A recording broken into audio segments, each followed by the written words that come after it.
And I'm running for president because of a thought that the parents here in this room have had, but we have been afraid to express. And it is this: our kids are not all right. They are not all right because we have left them a future far darker than the lives that we have led as their parents. I started a nonprofit called Venture for America that helped create thousands of jobs in cities like Detroit, Cleveland, St. Louis, Baltimore, and you know what I saw during these 7 years?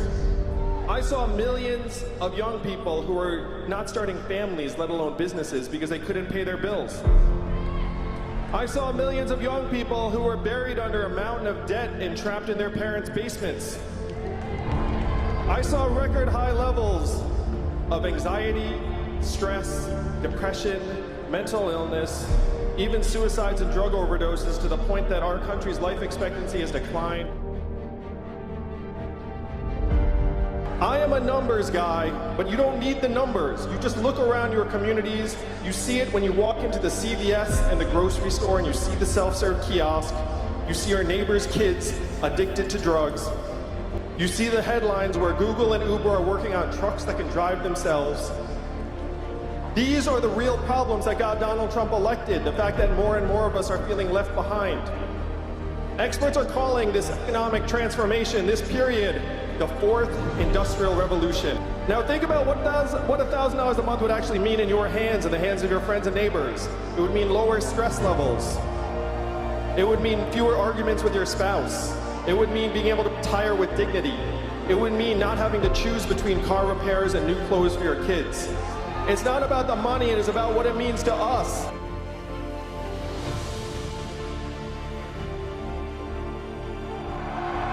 My first move was not to run for president of the United States because I am not insane. I worked in the Obama administration. I went to Washington, D.C., and I said, what are we going to do to help our fellow citizens understand that it is not immigrants that are causing these problems, it is technology and an economy that is pushing more and more of us to the side. And the folks in Washington, D.C. had very little to offer. But one of them gave me some guidance that led me here to you all tonight. He said, Andrew, you're in the wrong town. No one in Washington, D.C. will touch this because fundamentally this is not a town of leaders, this is a town of followers. And the only way we will do anything is if you were to create a wave in the rest of the country and bring that wave crashing down on our heads. You must be that wave. You must be the wave that helps us rewrite the rules of the 21st century economy to work for us, to work for you, the people of this country. You must be the wave that helps give the entire nation a new way forward and gives me and millions of parents around the country the ability to look our children in the eyes and say, with truth in our hearts, your country loves you, your country values you, and you are going to be all right.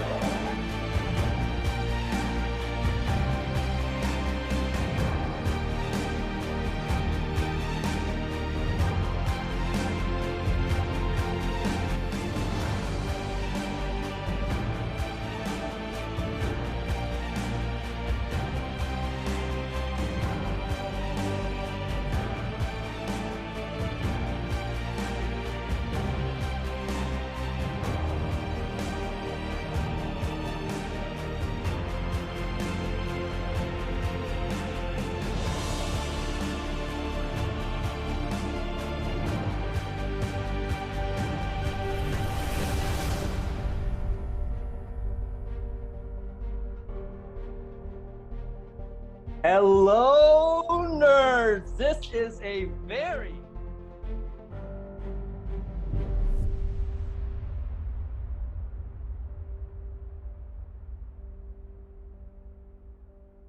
There's no stopping you, there's no stopping us, and there's no stopping this campaign. So thank you from the bottom of my heart and the team's heart, and pretty soon I think the country's heart. And let's make history together.